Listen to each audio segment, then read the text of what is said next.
Hi, good afternoon everyone. I'm Bernard from Automobilico. We're doing a video for Carmudi YouTube. So today we're going to talk about Korean brands and China brands and talk about their resale and market value. Way back 2001, I started Automobilico as the founder and the owner. I started buying used cars prior to 2001 because I was involved in the automotive industry for 8 years. That's for brand new. I'm a sales manager and I would normally take in the trade-in for most of the cars that we have. And I started with a 28,000 Kia Pride. So that was my first buying and selling experience for myself. And then when things got better, when I had my 4 cars already, I resigned from my 8-year career from the brand new automotive industry, and then started Automobilico since 2001. So right now, I am like almost 3 decades in the automotive industry, and I'm your car kuya. As I said, just like my intro from the very start, comparing a Korean car and a China brand, I sold my first Korean brand car, which is a Kia Pride. It's 28,000 and I sold it for much. Now, during the time, the Korean brand, it's more of like a China brand during the time. It wasn't known and it was notoriously parang madali siya masira and hindi siya reliable. Pero the truth of the matter is, lahat naman ng kotse na yan, be it Korean, be it a Chinese brand, it's all in the owner's, depende yan kung paano aalagaan ng owner. Maski na Rolls Royce yan or Mercedes-Benz yan. Pero kung yung may-ari ng kotse hindi marunong mag-maintain, be it Korean, be it China, be it European, walang sinabi yan. Wala yan sa brand. It's all about the owner. Kung sino yung may-ari, siya yung magdidictate kung gaano katagal at gaano kaganda yung kotse niya in the future. So, comparing late 90s, the Korean brand versus ngayon na 2021 na, comparably, nag-level off na yung mga Korean and Chinese brand. So, as I said, we have to watch out for this brand mix because I heard from America and in Australia, playing number 1, 2, 3 na sila for the past few years. And the China brand is also doing well. And I think in the next 3 years, madodominate ng China yung electric car segment because they're very aggressive. And also, in some European or Asian countries, meron silang law na sinasabi na dapat 100% electric vehicles na. So, dun nag-thrive ngayon yung prosper ngayon yung brand ng Chinese and Korean brand na pag pinasok na doon sa mga countries na yun, pagdating sa atin, medyo na perfect na nila na sobra. In terms of resale value, way back late 90s, sobrang baba talaga ng resale value ng mga Korean brands. Although wala pa naman mga Chinese brand noon. So comparing ngayon, number 3, number 4 na sila sa resale value. So not mentioning 1 and 2, yung mga Korean brands, maganda na yung resale value niya, maganda na reliability niya. However, sadly for the Chinese brand, hindi pa talaga siya acceptable masyado sa market ngayong 2021 dahil konti pa yung nakakabili. Pero as we see it, every day dumadami na yung mga Chinese brands. So slowly yung gumaganda na yung acceptance niya dito sa market. Tsaka magaganda yung design nila. I'll tell you a story. Normally, ang story ng mga Korean owners na mid 2005 ganyan to 2010, 2015, most of the Korean brand owners, ang experience nila with the Hyundai brand as Korean brands,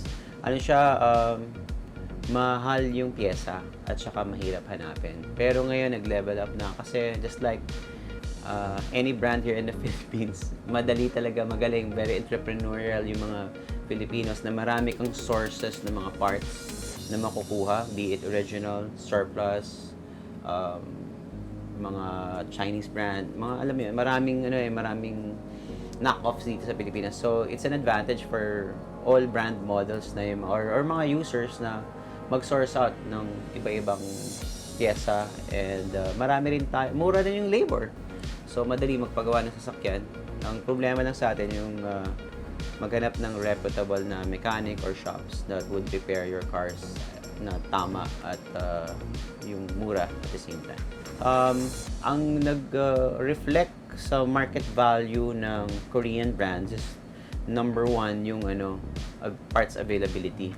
And during the time also, they have introduced the new engine, which is the CRDI engine. Most of the mechanics, they did not have the technical knowledge of how to fix it na thorough. So, doon nagkakaroon ng fail. So, nagkakaroon ng bad reputation. Pero kung ngayon pag-uusapan, marami ng mekaniko na kayang gumawa ng CRDI engine and alike. So, sanay na sila sa mga Korean brands as well. So, nag-level up na yung Korean brand so far. So, the main reason why most of the Korean cars are market values getting higher and higher, it's because maganda yung product mix ng mga Korean and Chinese brands. Like, for example, where would you find a car na hatchback na diesel? Sila, nagla-launch sila agad. Meaning to say, maganda yung product mix nila. Nakukuha nila yung niche. Meron sila mga Hyundai na i10. Sobrang liit. Pero, and yet, the features are really nice. So, magaling sila mag-mix model na mga variant sila. Especially nung earlier part nung mga 2000, wherein they had the Starex. Most of the people were running after doon sa mga models ng high Ace and spacier. Since hindi readily available yung mga brands na yun, si Starex pumasok. It turns out, mas maganda yung specs, mas maganda yung interior and everything. Tapos price range, halos mas mura pa. So, Starex. Remember, kalaban niya L300, nasa upuan yung engine. Tapos, lumabas si High Ace, nasa ilalim yung engine. So, na-dominate nila yung segment ng van. Kasi yung Starex, nasa harapan yung makina, maganda yung suspension, maganda yung interior. So, yun yung sinasabi ko na magaling yung product mix ng Korean brand, such as yung Hyundai nga. Kaya nakaka-capture nila yung market ng Philippine segment. So, Chinese brand, wala pa ako masyadong experience. Kasi konti pa yung sale nila. Normally yan, magpipick up yung sale namin ng mga Chinese brand in the next 2 years pa. Speaking for Chinese brands, based on my experience, mababa talaga yung resale value niya, even if it's a 6-month-old or a 1-year-old or a 3-year-old Chinese brand. Pero, if you were to buy a brand new, mag-second thought na ako bumili ng Japanese kasi yung mga Japanese brands, yung mga Chinese brand, for the price of this, ang daming features. Tapos, yung mga warranty nila sobrang extended. So, if you're not very particular about market value, about yung mga parts availability, maganda na rin siyang option. As I said nga, wala naman yun sa brand. Nasa may-ari yan on how you will maintain your vehicle. Do I think na yung warranty, na extended warranty ng mga Chinese brand would be favorable doon sa resale value and marketability ng mga kotse nila? Not for now. Kasi medyo, alam mo naman ng Filipino market, medyo favoring Japanese brand pa rin, tsaka Korean brand. However, hopefully in the next 1 or 2 years, dadami na rin yan, magiging wide na rin yung acceptance dyan. Especially for electric cars nga na papasok for in the next few years. Okay, so talking about American cars, most definitely American cars are like Chinese or Korean brands. Likely because yung parts nga nila, it's usually mas mahal and mahirap din i-maintain. Hindi siya specialized masyado for Philippine mechanics to fix. However, I'm a fan of European and American cars. So, I find them more durable. I find them more safe. I find them more parang mas luxury siya for me. I adore American and European brand. Okay, in terms of brand, sa second-hand cars, hindi masyadong particular ang mga buyers. Kasi what normally happens in our showroom, since we have hundreds of vehicles that they could choose from, this is the surprise of my life. Since we've been here for like 20 years na in Automobilico. What normally happens here is China, Korean, Japanese, American, European brands, nawawala lahat yan sa isip ng buyers for second-hand cars. Kasi when they come here, they look for the best money could buy, parang best quality na pera that money could buy. So, they normally come here looking for a Vios or a Mirage, pero they come out buying an SUV or a diesel SUV or a gasoline SUV.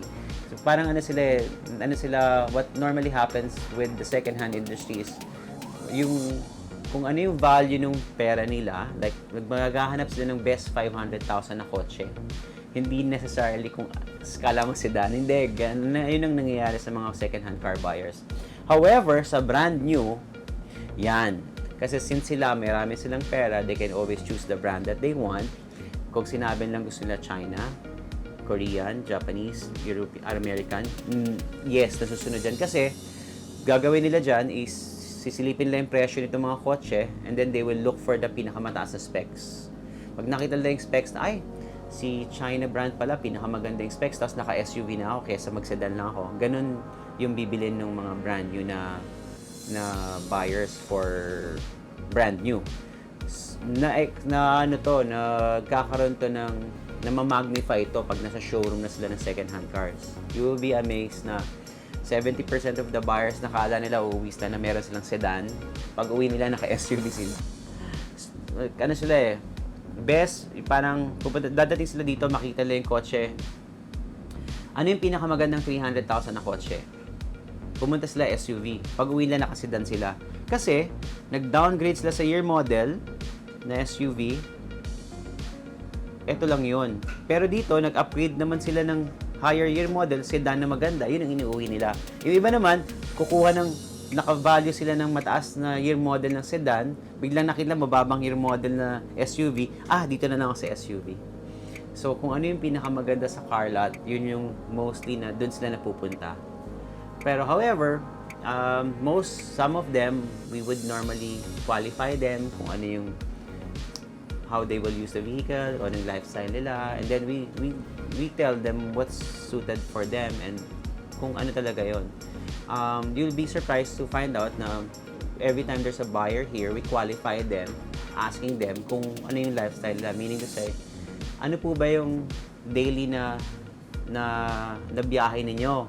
Naghahatid ba kayo ng bata sa eskwela? Yung office ba ninyo 100 kilometers away from your home? So that's how we determine and that's how we tell our clients what to buy or what vehicle for them to look for.